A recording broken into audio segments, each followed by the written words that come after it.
What's up, everyone? It's day 4 of phase 2 of the Live Hard program. I just completed my second workout of the day. I did my 45-minute outdoor session, which today once again consisted of a 40-pound ruck. I went a little over 2.3 miles, which has been the normal so far each day. As you can tell, I'm soaked. Temperature-wise, today was way nicer. It was only like 86 or 85. There was no breeze, so the heat index was probably really 100. I guess it's probably kind of humid. I don't really know. Just felt like it felt gross out there. I thought it was going to be cooler, which this morning and all last night was nice. There were some storms in the area, but it didn't actually rain here, so the temperature dropped quite a bit most of the night. Another easy night at work. All I did was open about 20 wells to production, and all that consists of is me like pushing some buttons on a screen. Didn't actually have to do any physical labor, which is nice. This job's been pretty easy. I haven't had to really work a whole lot the entire time. Some people may have an oil field job and they lie and say they work hard the entire shift when all they do is dump sand or fill a water tank, and then they say it's hard. Or even these people that I work with. Once again today I set my alarm for noon. I've been sticking to the same schedule since I get to sleep about probably 7 a.m.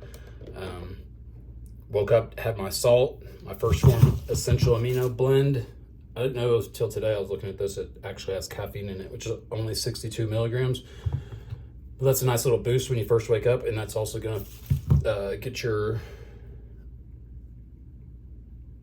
hydrated, I couldn't think, with the salt. And the amino acids are gonna help you not break down muscle while you're doing your workout, if you're doing it fasted, which I have been.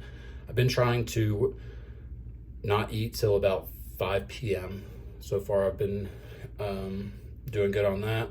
I think that's why I'm starting to get kind of like worn out from the workouts more so than I was the first few days. The main thing is that my lower back is still not hurting me, which was hindering me before. So that's good, but I'm also sticking to a routine of stretching and rolling on it like I had been in the past, but I slacked on, which is why it started hurting again, along with the diet that I was having, high carb, high chemical, just everything like that. So doing better, feel good, actually feel good. That's one of the things that I was going to talk about today. I guess now there's two things I wanted to talk about.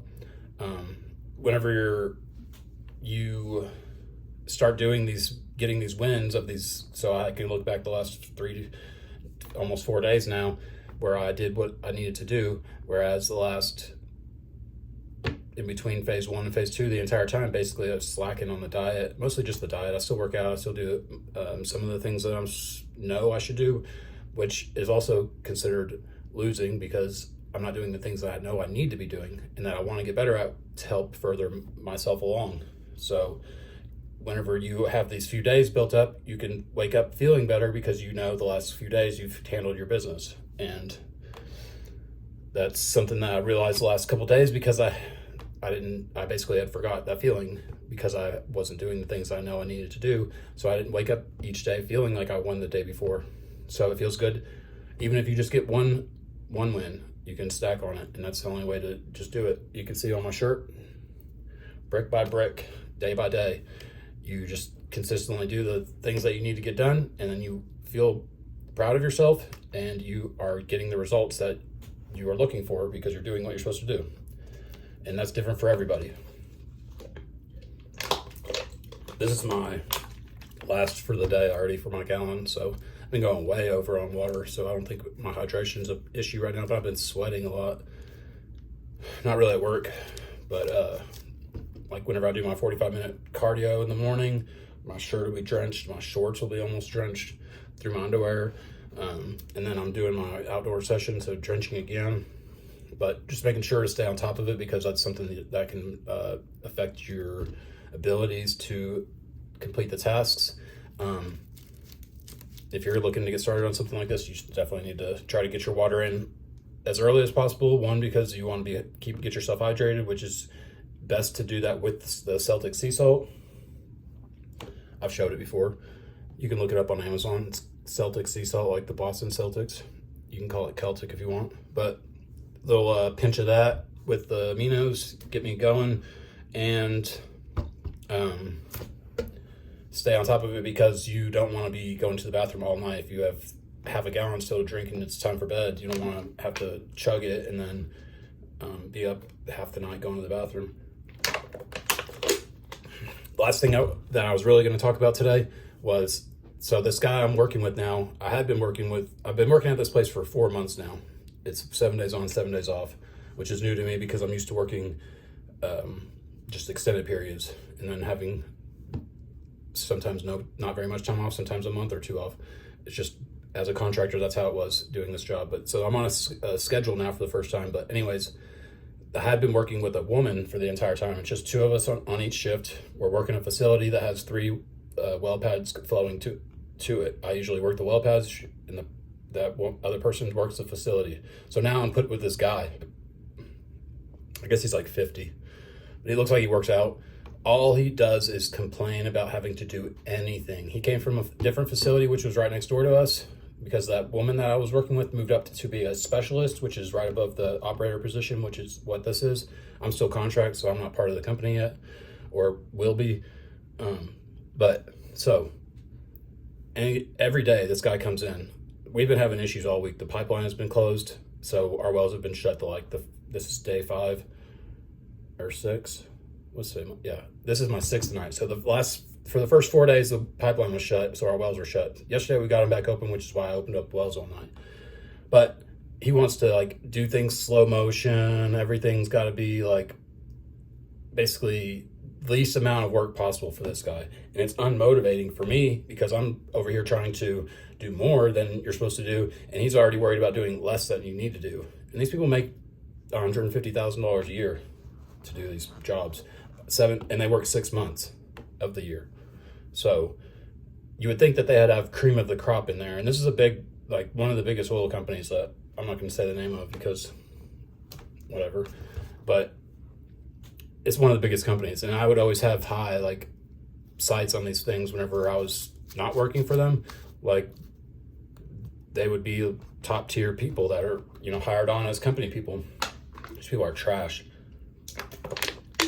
So the point is, what I'm talking about is I hate being around the guy, but I have to still basically deal with it. And I'm trying to figure out ways to avoid him completely, or because there's not going to be any change in him. This guy's got his same, he shows up to get his paycheck. He wants to do the least amount possible. He worked at the facility next to ours and got moved. He said his normal shift of 12 hours, he would walk a total of 300 steps normal for his whole shift. You can walk at the place we're at now, you can walk from one end of the fence to the other end and back, and it's half a mile. And this guy's talking about he's used to walking 300 steps a day. He's in for it because he's already having issues because he's not handling the things that he should be handling, because he thinks that he can just show up and the thing runs, and it doesn't work that way, especially at a facility that's flowing 10,000 more barrels a day of oil through it than the place he came from. There's other issues that pop up all throughout the day, throughout the whole shift. So I don't really have a lesson on that, other than you have to just basically still stick to what you believe in. You need, for me, it's unmotivating to be around this guy, which I'm out doing my own thing in the field at the different well locations. So I handle what I know I need to handle, and I'm not going to just go by what he thinks that I should be doing or we shouldn't be doing, because what I do out there directly affects how things operate at the facility. So I just have to, and if you're dealing with something like this, you just have to hold to your standard and know that just because somebody around you isn't going to be going the extra mile and doing the things that they're supposed to be doing doesn't mean you can slack on it. It's easy to think that, and that's what most of the people think at this place. They think somebody else is going to handle it, or if that person doesn't have to do it, then I don't have to do it. If they're not going to get in trouble for not doing it, then I'm not going to get in trouble for not doing it. And it's just this domino effect of it's just like parasites. It's cancerous to your environment, the whole business. I mean, it's not going to really affect them because they're so huge of a business, but if they were a small up and coming business, they would definitely go out of business having those kind of people working there. So if you have somebody like that you have to deal with on a regular basis, which it seems like I probably will now every other week. You just have to, because like I said, I'm probably not going to change his mindset into having a better attitude of doing more, because why would he want to do more if he's still getting paid to do the least? So I'm still going to keep doing what I know I'm supposed to be doing, and you should just hold your standard the same way, and you'll be rewarded in the long run, whether that's financially or, you know, with respect, because you're going to be the person, then your character that you are is going to be like more valuable, because you are, you know, you do what you say you're going to do, and you're do the things that you're supposed to be doing. But anyways, I'm going to take a shower. I got about an hour till I head off to my work shift. Then tomorrow I'll wake up. So I work tonight and then tomorrow night, and then I drive home the next morning. So Wednesday morning. Today's June 10th. It's almost, oh, anyways. All right, I'll be back tomorrow for day 5. Peace.